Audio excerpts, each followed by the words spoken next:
शुक्रिया। तुझे तो ये बिरयानी बेचनी चाहिए दोस्त। कहाँ मेहनत मजदूरी कर रहा है। इस बिरयानी को मशहूर होने में वक्त नहीं लगेगा। सच में? हाँ, तू कहे तो साथ में ढाबा खोलते हैं। हाँ हाँ, क्यों नहीं।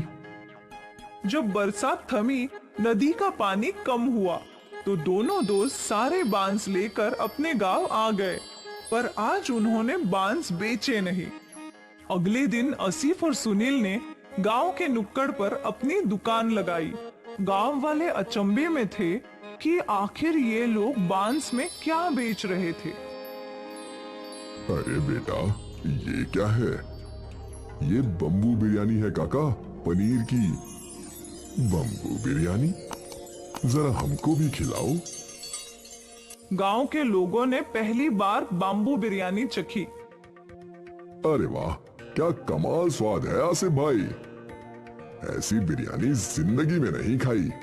मजा आ गया। आसिफ और सुनील की बाम्बू बिरयानी गांव में मशहूर हो गई। ग्राहक कतार में खड़े रहकर बाम्बू बिरयानी खाने लगे। आसिफ और सुनील की आमदनी कई गुना बढ़ गई।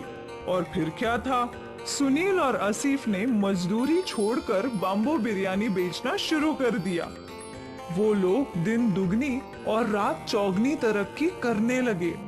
दूर दूर से लोग उनकी बाम्बू बिरयानी खाने के लिए आने लगे।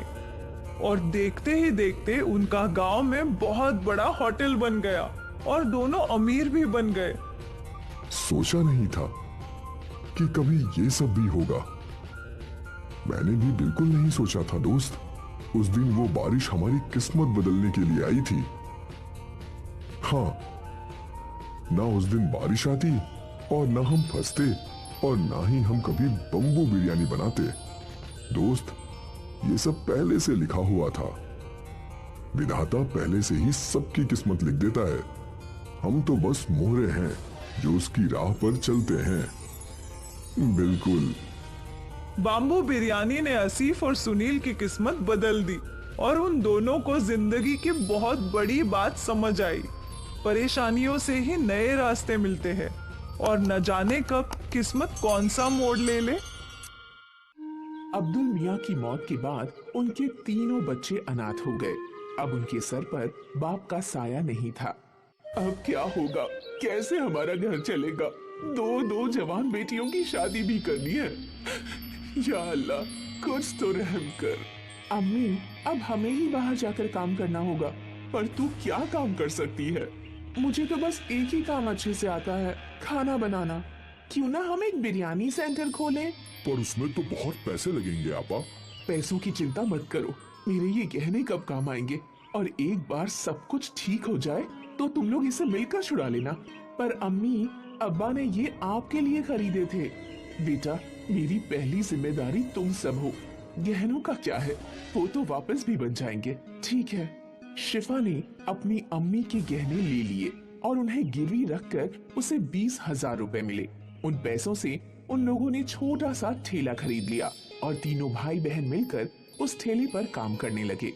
ले लो गर्मा गर्म बिरयानी, जायका ऐसा कि उंगलियां चाटते रह जाओगे।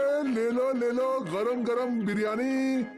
कई लोगों ने उनके ठेले की बिरयानी चखी और सभी को वो बिरयानी अच्छी लगी। वाह, क्या बिरयानी है। हमने कभी इतनी स्वादिष्ट बिरयानी नहीं खाई। हाँ, बहुत अच्छी बिरयानी है। शुक्रिया भाईजान, ये हमारी अम्मी का नुस्खा है। हमारी अम्मी की स्पेशल बिरयानी बहुत अच्छी है। और देखते ही देखते उनका बिरयानी का ठेला चल पड़ा। अब लोगों की भीड़ लगने लगी। मुझे 2 बिरयानी पार्सल देना। ठीक है। मुझे भी दो। अब नदीम को लोगों को बुलाने की जरूरत नहीं थी। ठेले पर इतनी भीड़ रहती थी कि तीनों भाई बहन मिलकर ऑर्डर दिया करते थे। ये लीजिए आपका ऑर्डर। ये आपका। ये आपका। 1 महीने बाद शिफा अपने कमाए हुए रुपए गिन रही थी। ये लीजिए अम्मी, इस महीने का मुनाफा 20,000 रुपए। क्या? आपने सही सुना, 20,000 रुपए। इतने सारे पैसे? हमारी बिरयानी लोगों को बहुत पसंद आ रही है। ग्राहकों की हमेशा भीड़ लगी रहती है अम्मी। या अल्लाह, तेरा लाख लाख शुक्रिया।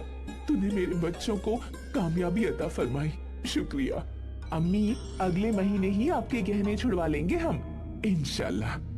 आज शिफा का परिवार बहुत खुश था। उनके अब्बा के इंतकाल के बाद पहली बार उनके घर में कुछ अच्छा हो रहा था।